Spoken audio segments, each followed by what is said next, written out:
Lucie et vous en a plein le cul des menaces, des commentaires de petites merdes haineuses sous pseudo dont on ne voit jamais le visage, et elle a raison.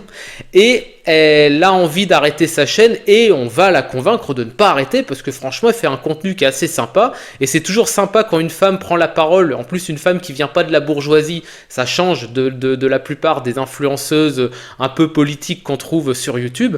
C'est un peu dommage qu'une femme, on va dire, qui a ce profil arrête de prendre la parole parce que pour le coup elle apportait un peu de fraîcheur et on va dire de clarté de son point de vue de femme sur certaines mouvances, notamment les mouvances un peu masculines, un peu toxiques à l'Andrew Tate, etc. Et elle a publié une vidéo que j'ai vu passer, alors c'est pas vraiment une vidéo, c'est un podcast audio qui a été publié dimanche et ça a popé comme ça dans mon fil d'actu en plus. Alors dimanche, moi samedi j'ai fait la teuf avec un gars en Silésie, on s'est pris une murge comme il y a longtemps que j'en étais pas pris une et il me restait 2 neurones, mais malgré tout mes 2 neurones ont connecté, ont écouté le podcast et se sont dit ça mérite un react parce que franchement c'est dommage qu'elle arrête. Et je pense qu'à mon avis, là c'était simplement aussi pour donner un petit signal d'alerte et dire écoutez, là c'est juste pas possible, les gens ne savent pas se comporter sur YouTube. Et c'est réel, les gens ne savent pas se comporter sur YouTube et ont un peu trop tendance à devenir très exigeants sur le contenu que leurs influenceurs ou leurs créateurs de contenu préférés doivent faire pour eux. Et ça c'est le pire, si tu ne fais pas exactement ce qu'ils attendent de toi, tu te prends des menaces et je pense que et alors là je vais être un peu gauchiste, je sais que ça va en énerver certains, mais il y a le privilège d'être un mec quand tu fais des contenus YouTube parce qu'il y a certaines menaces que tu ne vas pas te prendre. Toi, tu vas te prendre des menaces de mort, j'en ai déjà pris quelques-unes et d'ailleurs moi j'archive et j'expliquerai ensuite à Lucie qu'elle devrait faire pareil et qu'il y a des recours légaux par rapport à ça et que contrairement à ce qu'elle pense, les gens ne peuvent pas faire ce qu'ils veulent sur internet, que nous sommes des personnes physiques, réelles et que vous les harceleurs, vous l'êtes également et que la police peut vous retrouver et que menaces de mort et menaces de violence physique, c'est répréhensible par la loi et ça on va le voir juste après. Donc je disais, quand vous êtes une femme, vous prenez un autre type de menace. Vous m'avez compris. Menace, alors certes, c'est pas menace de mort, mais c'est menace potentiellement pour une femme de bien pire que ça. Encore une fois, je pense que vous m'avez compris. Je vais pas prononcer le V-word là parce qu'en général, ça déréférence les vidéos YouTube, mais voilà, vous m'avez compris. Et donc, on va lui apporter notre soutien et on va justement, voilà, un petit peu l'inciter à ne pas arrêter parce qu'elle apporte justement cette fraîcheur. On va l'écouter un petit peu et on va commenter ça ensemble. Bon, il y a à peu près 2 mois, j'ai décidé de vous faire une série documentaire. Enfin, 2 pour être plus précise. Une sur les branches de droite et une sur les branches de gauche. Bon, autant vous le dire dès le début de ce podcast, parce que cet épisode sera bien en format podcast, parce que j'ai juste besoin de vous parler, j'ai besoin que vous vous concentriez sur ce que je vous dis. Mais en gros, j'arrête les frais. Comme ça. C'est marrant parce que vraiment, là, dans la manière qu'elle a de parler, on sent vraiment qu'elle en a gros. On sent vraiment que ça la pèse. Et en fait, moi, je peux comprendre tout à fait parce que tu te dis, tiens, je vais me lancer sur YouTube. Et tout connement, tu te dis, bah ouais, je vais attirer des gens qui apprécient mon contenu, qui apprécient mes idées, qui ont envie un peu d'entrer en empathie avec ce que je vais dire, avec les sujets que je vais présenter, avec les thématiques, avec ma propre analyse personnelle que je vais apporter là, alors sourcée ou non, parfois c'est du ressenti, parfois c'est un react un peu plus sourcé avec des thèses philosophiques ou des thèses politiques et de l'expérience aussi.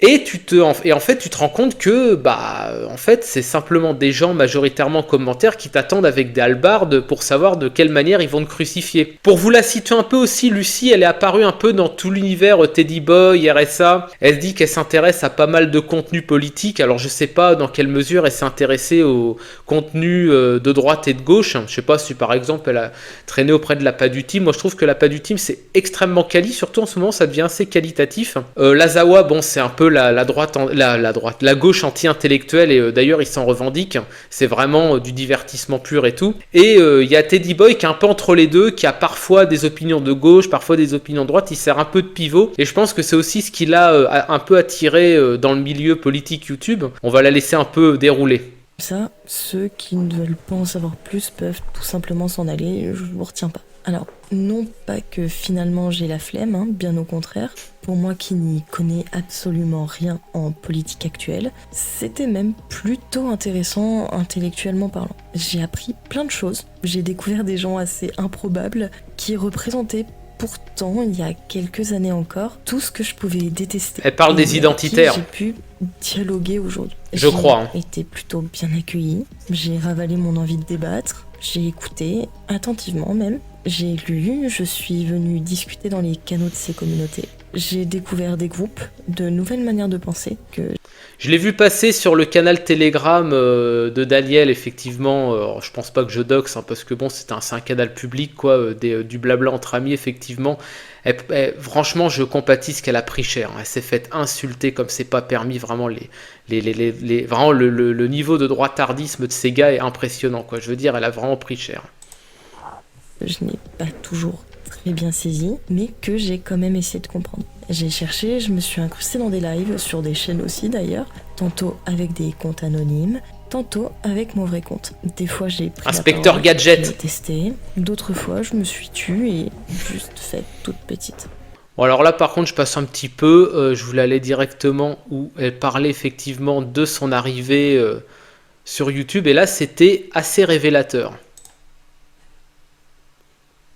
Mais voilà, je n'ai pas seulement énormément grandi en 2 mois, j'ai vieilli, psychologiquement parlant. J'ai l'impression d'avoir vieilli de 10 ans d'un coup, tant je suis sortie épuisée de ces 2 mois. Et je pense d'ailleurs que ça s'est ressenti, non seulement au niveau de mes vidéos, mais également dans mes comportements. Je suis devenue acerbe, voire méchante parfois, fatiguée, épuisée même. Je commençais littéralement à me laisser façonner par mon algorithme, à force de recherche sur le même sujet. J'ai vu des vidéos horribles. J'ai vu des scènes de gens qui se sont fait mettre au sol, sauter à pieds joints sur la tête.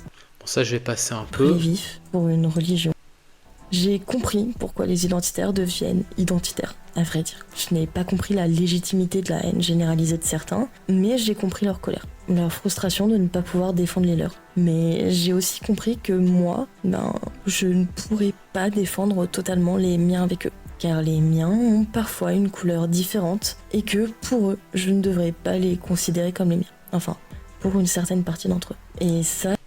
Ok, là je pense qu'on va commenter un petit peu par rapport à ça. Alors, je sais pas ce qu'elle veut dire par là, j'ai l'impression que dans sa famille il y a des noms blancs, et en vérité, pour être tout à fait honnête, je pense que même des identitaires savent faire la différence entre une majorité effectivement de non-blancs qui sont arrivés en France et qui globalement s'en foutent un peu des Français, se foutent un peu de la culture, se foutent un peu du fait de s'intégrer, quand bien même d'ailleurs ils feraient des efforts pour par exemple participer économiquement ou quoi que ce soit. C'est vrai qu'effectivement les Français attendent aussi que tout simplement tu fasses montre d'intérêt pour la culture du pays dans lequel tu arrives. D'ailleurs c'est le cas par exemple en Pologne, hein. Vous savez que en Pologne, moi qui vis en Pologne, c'est toujours incroyable pour un Polonais de voir un non-polonais parler polonais. Pour eux, c'est vraiment une marque de respect profond pour tout simplement pour le pays. Voilà, tu parles la langue, ou au moins tu essayes de progresser dans l'apprentissage de celle-ci. Et tout simplement, ça montre que tu n'arrives pas en parasite. Et ça, c'est assez intéressant, effectivement. Et beaucoup d'identitaires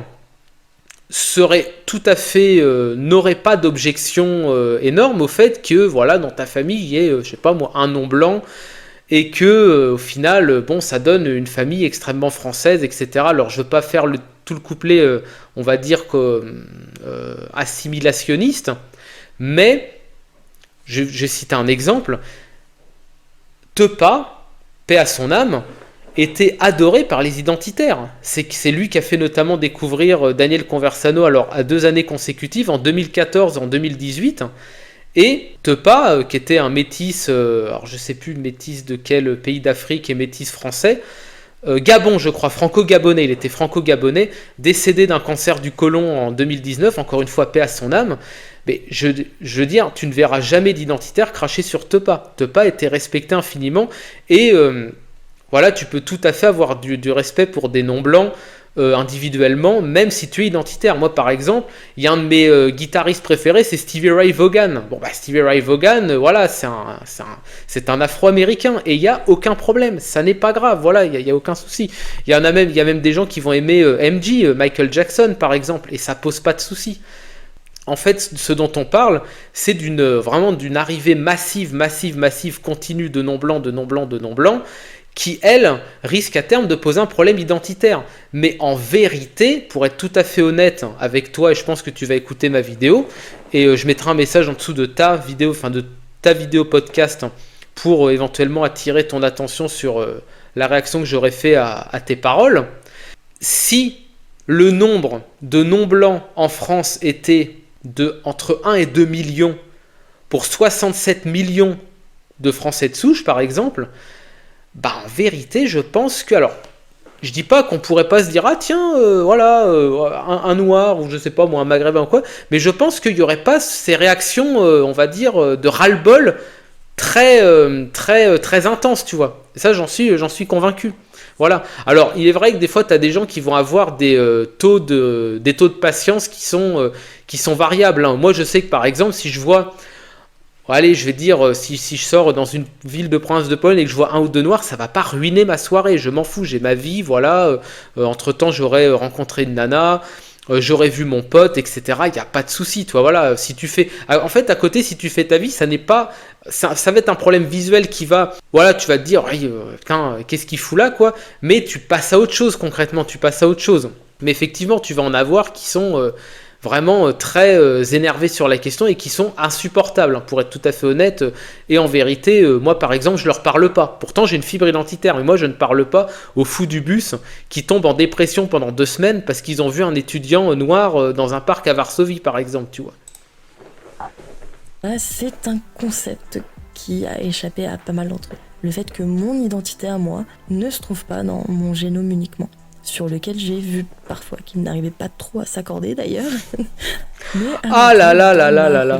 je passerai sous silence les remarques que j'ai pu recevoir exactement à ce sujet-là, mais... Elle a dû prendre tellement cher, parce qu'en fait, vous savez, ça c'est pareil, un peu la psychologie féminine, parfois, les femmes ont tendance un peu à euphémiser les choses qu'elles ont vécues. Par exemple, ça c'est extrêmement connu, des femmes de 80, on va dire, allez, 75, 80, 85 ans, qui vont vous dire, par exemple, mon mari a pas toujours été gentil avec moi. Bon, femme battue, hein, clairement, hein, c'est un euphémisme pour dire femme battue. Bon, elle, la manière dont elle en parle, je suis à peu près convaincu qu'elle s'est pris vraiment des insultes pour le coup racistes, mais débiles, vous voyez, vraiment bête et méchante, quoi, vraiment bas du front, quoi. Je pense qu'elle a vraiment douillé par rapport à ça. Alors je sais pas quelles sont ses origines, si elle a des origines ou pas, et pour être tout à fait honnête, ça m'est égal. Ça m'est égal, voilà. Je pense qu'on peut être un podcasteur de qualité, apporter quelque chose et ne pas être d'origine européenne. Il n'y a aucun problème avec ça. Voilà, il n'y a aucun souci avec ça. Je ne vois même pas à quel moment on peut remettre ça en question. Il n'y a pas de souci. Et elles sont la cause de l'arrêt de cette série avant même qu'elle ne commence. Car non, ce ne sont pas une minorité de gogol 8-8 comme les appellent les braves, mais bien une partie trop visible. Il y en a dans les braves, des comme ça. Pas du tout réprimé de cette branche. Et j'ai vraiment pris sur moi pour passer outre. Mais force est de constater que ce n'est pas possible. C'est peut-être de la faiblesse, et d'ailleurs, je me moque un peu de... Non, c'est absolument pas de la faiblesse, c'est une réaction normale, tu n'as pas à te prendre ça dans la tronche. On devrait pouvoir s'exprimer sur YouTube publiquement sans se faire menacer de mort, sans se faire menacer du V-word quand on est une femme. Je crois que c'est Dr Zoé de la Padu Team qui a dit... et d'ailleurs, moi, encore une fois, les femmes qui prennent la parole sur YouTube, qu'elles soient de gauche ou de droite, elles prennent extrêmement cher en général. Et elles prennent cher souvent en plus quand elles sont... j'ai remarqué, ça c'est aussi un côté un peu agiste là-dedans, quand elles sont on va dire, dans une tranche d'âge où elles sont encore, elles ont encore une fraîcheur physique qui peut qui peut prêter à la séduction. C'est-à-dire qu'on va pas menacer de V-word d'une femme de plus de 50 ans, parce que voilà, il n'y a pas vous voyez ce que je veux dire. C'est toujours un peu sur des femmes, entre guillemets, considérées comme jeunes ou moyennement jeunes. Et je crois que c'est Dr Zoé, effectivement, qui avait dit... Si vous voyez toutes les menaces de V-word que je me prends de la part de vraiment de la part ouais, de l'extrême droite et tout ça, de la plus tarée, vous n'en reviendriez pas, et je crois sur parole. Donc je pense que elle, effectivement, peut-être pas jusque là, mais ouais, des menaces de fou, je suis pas étonné, hein. Comment cela peut être qualifié pour tout vous avouer. Mais je ne veux pas sacrifier mes nuits et ma santé mentale pour des gens qui aiment haïr l'autre plus qu'ils s'aiment eux-mêmes. Je ne parle bien sûr pas de tous les identitaires, on y reviendra dans le long format. Peut-être que... Non, mais par contre, ce qui est vrai, et ça d'ailleurs c'est un vrai truc, pour moi être identitaire de base c'est vivre son identité, tu vois. Je sais que ça peut paraître un peu aphoristique, mais ça s'incarne dans des choses concrètes du quotidien. Qu'est-ce que tu bouffes? Qu'est-ce que tu lis? Qu'est-ce que tu écoutes comme musique? Quels sont les mots que tu emploies? Quel est ton comportement, etc. Voilà, c'est des choses comme ça qui vont faire que tu vas être proche de ton identité entre guillemets historico-culturelle. Tu as beaucoup d'identitaires qui n'ont jamais lu les classiques. Même, encore une fois, après je comprends que voilà, ça dépend aussi de ton milieu social, d'extraction, etc. Plus tu viens d'en bas, et en général, plus c'est difficile d'avoir eu accès à de la culture de qualité, et j'en conviens, et j'ai aucun problème avec ça. Mais par exemple, t'as des mecs qui te parlent toujours, ouais, le lourd Moyen-Âge, ils n'ont jamais lu Christine de Pisan, ils n'ont jamais lu Chrétien de Troyes, François Villon, Ronsard. Alors, Ronsard, c'est plutôt la Renaissance, mais c'est quand même très médiévisant, et ils n'ont jamais lu de gens comme ça. Ils sont infoutus. Par exemple, s'ils voient une cathédrale, de dire quel style c'est. Est-ce que c'est gothique, gothique flamboyant, post-roman, pré-gothique, renaissance? Voilà, ils sont déculturés en vérité. Et t'as beaucoup de gens, et ça je crois que c'était d'ailleurs aussi Paduring qui avait dit ça, il dit, moi paradoxalement, je suis plus identitaire dans ma manière de vivre que beaucoup de gars identitaires qui en vérité sont déculturés et complètement américanisés, c'est-à-dire pour le pire, c'est-à-dire voilà, un peu beauf, un peu cucu, un peu débile, quoi. Et c'est pas faux. Donc effectivement, elle a raison. D'abord, s'aimer soi-même, aimer les siens et ne pas détester. Je dis pas que tu peux pas avoir de la colère face à la présence massive de non-blancs. Et moi, ça me déplaît. Mais il faut remonter à toutes les causes, etc. Et voilà, dans les causes, il y a notamment le fait du néolibéralisme qui, refusant de payer les locaux à des salaires décents alors qu'il y a les moyens financiers, voilà, il y a les moyens, les milliardaires sont turbo-milliardaires, ils pourraient lâcher des ronds, ils ne le font pas, ils veulent s'enrichir toujours plus en affaiblissant les gens qui travaillent et en leur disant qu'ils coûtent cher, lol, donc ils font venir des Padjites, ils font venir des Congolais, etc. Voilà. Donc c'est aussi, faut remonter aussi à la racine du problème. Et effectivement, là-dessus, elle a raison. Ceux dont je vais parler dans cette vidéo sont vraiment une minorité d'ailleurs, mais en tout cas, ils sont ceux qui sont le plus brillants et ils ne trouvent que peu de réprimandes dans leur camp. Je pense d'ailleurs que c'est une chose sur laquelle les identitaires doivent réellement ouvrir les yeux, si vraiment ils veulent s'en cantonner au concept d'amour de soi. Et ce qui me fait dire que j'ai fait le bon choix en m'arrêtant là, c'est ce dont je vais vous parler maintenant. Je crois que je n'ai jamais eu autant envie de revenir sur mes pas que pendant ces 2 mois. Moi qui suis pourtant si souvent sûre de moi que cela en frise parfois l'arrogance, je l'avoue, je ne me suis jamais autant demandé dans quoi je m'étais lancée. Je n'ai que 6000 abonnés. J'ai dit des trucs sur internet et je me prends des menaces, mais quel est ce monde? C'est tellement ça, mais ouais. Et c'est vrai qu'il faut la carapace dure, hein. Et faut vraiment la carapace dure, hein. Mais je te rassure, Lucie, tu as des moyens légaux de faire fermer la gueule des gens qui te menacent. On va en parler juste après. Je suis une petite créatrice de contenu. Je ne suis personne, vraiment. Et pourtant, j'ai reçu beaucoup trop, pour une chaîne comme la mienne, de messages privés et de commentaires haineux. Et des 2 côtés, hein. Entre nous, c'est super long à modérer. Et honnêtement, quel triste spectacle. Alors, moi je suis désolé. Je sais que là ça va me cancel de la droite définitivement, mais elle dit des 2 côtés. Bon, écoute. Lucie, on va pas se mentir. Je sais que tu vas voir cette vidéo. Est-ce que tu pourrais me dire les yeux dans les yeux que c'est à 50-50? Je n'y crois pas, d'accord? Moi, par exemple, j'ai donné mon exemple. Moi, ça fait quelques années. Alors moi, c'est très irrégulier, hein, ma production YouTube, elle est très irrégulière. J'ai eu des longues périodes où je n'ai plus rien publié. Après, je publiais plus souvent. Là, maintenant, je me suis engagé à revenir un peu plus régulièrement. Et au départ, j'étais full droitardé. J'étais le droitardé ultime. Ensuite, je me suis un peu cultivé sur certains sujets. je me suis remis en question pour beaucoup de choses, y compris avec des événements qui me sont arrivés dans la vie. Je me suis édulcoré. Alors, sauf sur la question, on va dire, de l'identité, où vraiment, parce que je l'ai aussi remise en question. Et l'ayant remise en question, je me dis toujours que non, effectivement, qu'il y en a trop. Il faut pratiquer la réémigration, quoi. Écoute, les menaces que j'ai prises dans la gueule venaient toujours de la droite extrême conspi. Toujours. Et parfois de certains identitaires. Même quand j'étais full là-dedans, à fond. Alors imagine depuis que je suis plutôt de gauche dur sur la question sociale.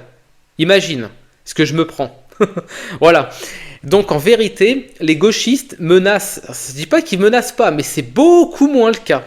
En vérité, ce qui va se passer, c'est quand tu as des commentaires de gauche un peu méchants, ça va être « Ah, vu ton QI faible, je ne doute pas que tu ne comprennes rien à la sociologie, tu es un petit droitardé, tes parents auraient dû t'avorter. » Voilà, ça va être le max de violence que tu vas avoir.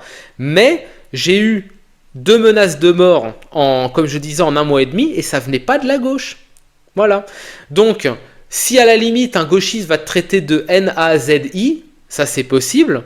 Mais voilà, il va pas te dire voilà, ça m'étonne. Alors peut-être que c'est arrivé, mais ils ont encore le côté de se dire non mais une femme, on va pas lui faire ça. Alors que par exemple, typiquement, les mecs qui suivent démocratie participative, qui sont vraiment dans un brain rot extrême droite extrêmement avancé, conspirationniste et tout, eux, ils ont aucun problème à menacer une femme, aucun problème, mais vraiment aucun, voilà.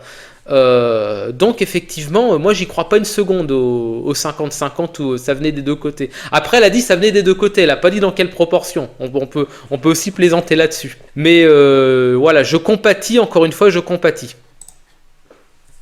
Vraiment, quand j'ouvre l'onglet des commentaires modérés par le robot YouTube.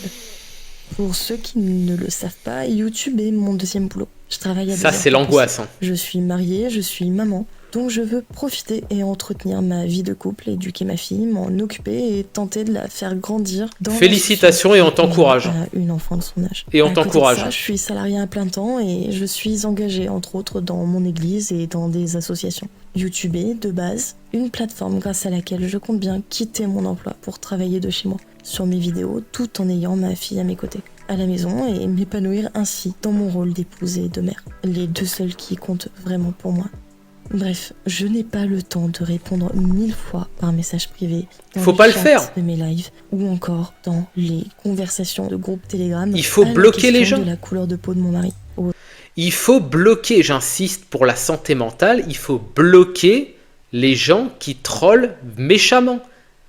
Et ce qui est intéressant, et ça c'est aussi, ça c'est un truc que je trouve ultra deep, c'est qu'en gros, les gens qui traînent sur YouTube, les viewers, hein, vraiment les spectateurs YouTube, partent du principe très souvent quand tu consommes beaucoup de YouTube, vraiment je parle plus que de raison en fait, quand tu n'as pas de travail, pas de potes, pas de famille, rien du tout, tu vas être tout le temps sur YouTube et tu vas partir du principe qu'en fait le créateur il est comme toi. Donc il va partir du principe que la manière dont cette personne qui te regarde va harceler le créateur de contenu, ça va l'impliquer, ça va l'impacter. Plutôt, voilà, ça va l'impacter, pas forcément. Ça n'impacte pas forcément parce qu'en gros, quelqu'un... Alors moi, par exemple, dans les commentaires, je vois qui a une vie sociale et qui n'en a pas. Quand tu te prends un commentaire en mode giga tchad, attaque sur le physique, etc. Ça, c'est du droit tardé, ça attaque sur le physique, sur la situation économique, sur des trucs comme ça. Ça, c'est des mecs qui regardent Corda, qui regardent, comment il s'appelle, Victor Ferry, qui regardent des mecs comme ça, tu vois. Et c'est des mecs, en fait, si tu veux, ils se pensent giga tchad, ils ne le sont pas du tout, hein, parce qu'en fait, voilà, t'as ni leur gueule sur YouTube, ni leur pseudo, ni leur localisation, etc. Ils te lâchent un crachat et ils se barrent. Et ça leur coûte rien en fait de faire ça, ça ne leur coûte rien, par contre toi ça reste. Et sur les 50 commentaires positifs, tu vas retenir le crachat. Et en général, plus ta chaîne monte en abonnés, moins t'as de haters. Et c'est ça qui est le paradoxe, c'est qu'au départ en fait, ils identifient aussi un peu les cibles faciles. La cible facile, c'est typiquement une chaîne qui a peu d'abonnés, où les gens participent peu. C'est aussi d'ailleurs pour ça que moi, des fois, je suis un peu autoritaire et je dis aux gens, mettez des commentaires sous mes vidéos si vous avez apprécié, mettez des commentaires parce qu'en fait, ça a un effet miroir de dissuader les malveillants de malveiller précisément, voilà, d'être malveillant et de vouloir te nuire, soit te menacer, soit en fait te mettre un message hyper précis pour vraiment te détruire et en fait te pousser à arrêter. Et en vérité, il y a beaucoup de gens qui s'arrêtent sur YouTube, alors certains c'est aussi pour le manque d'inspiration, voilà, ils ont l'impression d'avoir un bon sujet, un bon filon, et voilà, après, je sais pas, moi 6 mois, 1 an, il n'y a plus grand chose à dire. Il dit bon allez je reporte à la semaine prochaine et encore la semaine prochaine, encore la semaine prochaine, puis au final ils sont 1, 2, 3, 4 ans sans rien poster parce que voilà ils ont plus l'inspiration, mais t'as aussi beaucoup de créateurs de contenu qui se sont arrêtés à cause du harcèlement en ligne, tout simplement, et ça faut arriver à en parler. Aux insultes de pan, donc de putain nègre, pour ceux qui ne savent pas.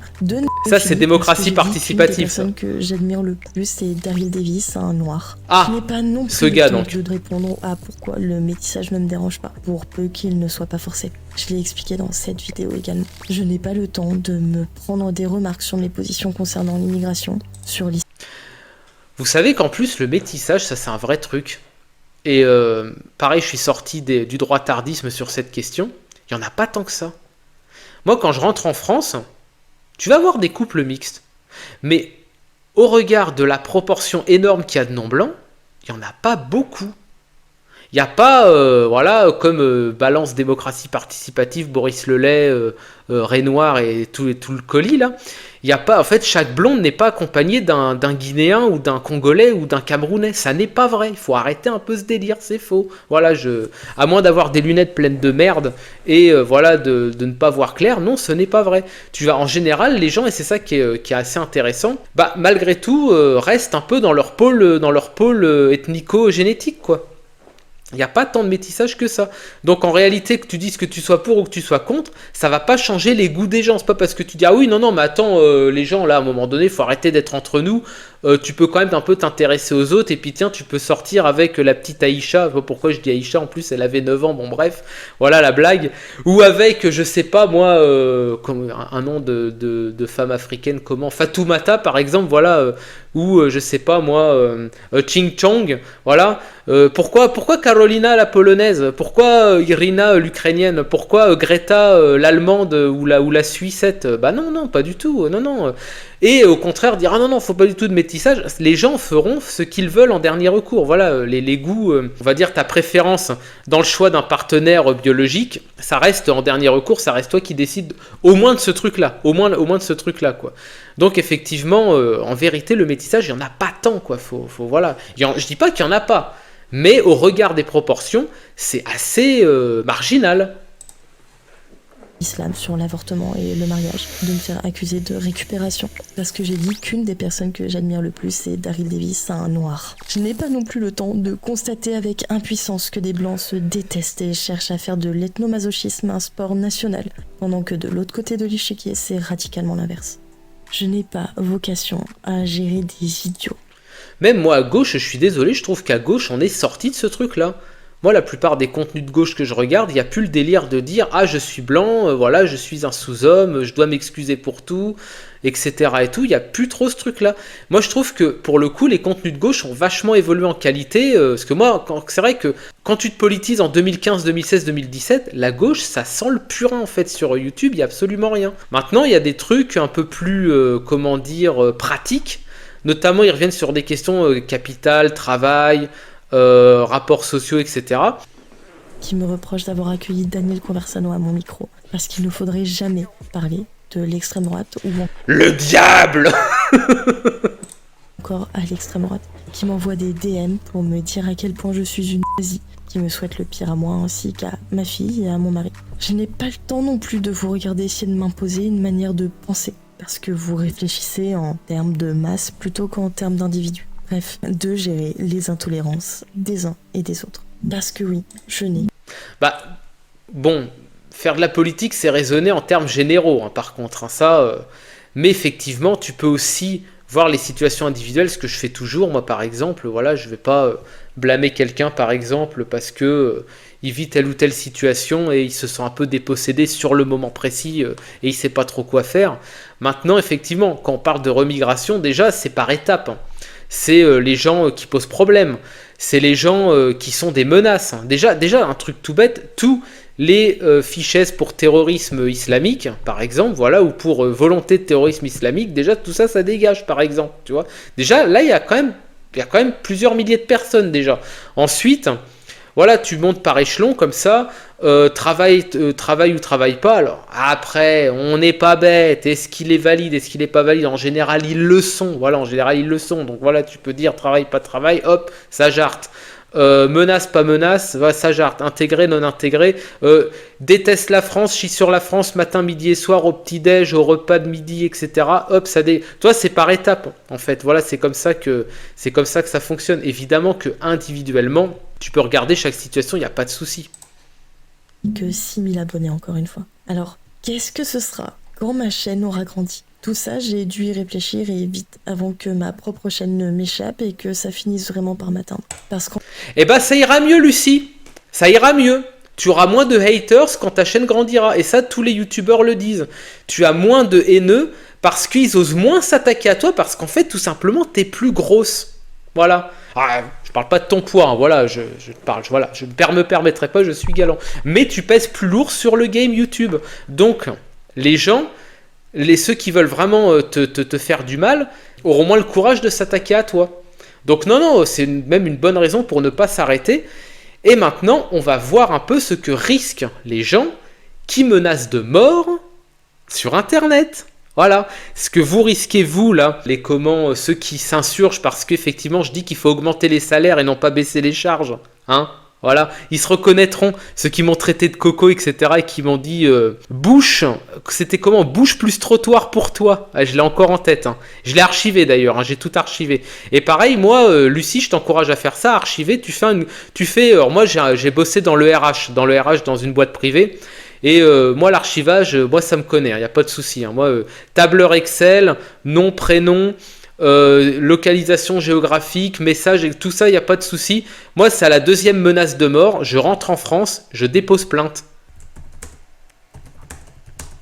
Alors, l'aperçu IA déjà, nous donne quelques éléments. Les menaces de mort ou de violence sur Internet sont des délits punis par la loi, jusqu'à 3 ans de prison et 45 000 € d'amende pour menaces de mort. Il est crucial de signaler les contenus sur Internet, signalement gouv, nanana, et de déposer plainte. Bon, ça c'est pour ceux qui sont sur place. Et comme je disais, moi, on va dire à la deuxième menace de mort venant du même compte, moi j'y vais, il n'y a aucun problème. Il y a moyen en plus de se faire un billet, donc pourquoi pas. Mesure immédiate, action sécurisée, faire des captures d'écran, c'est fait. Avec URL, c'est fait. Date identifiant, c'est fait. Et bloquer l'auteur. Moi, j'ai pas bloqué pour justement voir s'il récidive ou pas. Signaler. Utiliser les outils de signalement de la plateforme. Alors, oui, alors c'est un Twitter, Instagram. J'ai fait un Pharos déjà. Je sais pas si ça donnait quelque chose. Porter plainte. Bon, ça, faut être sur place. Ok. Aide. Ah oui, contacter. Donc, Lucie, tu as des moyens juridiques pour que les connards, les petites merdes sous pseudo, dont on voit jamais le visage d'ailleurs, hein, voilà, pour que ces gens arrêtent de te pourrir la vie. Tu as des moyens légaux et je t'encourage à les utiliser. Voilà, ça ne fait pas de toi une victime faible, au contraire, ça fait quelqu'un de toi qui a une arme pour se défendre.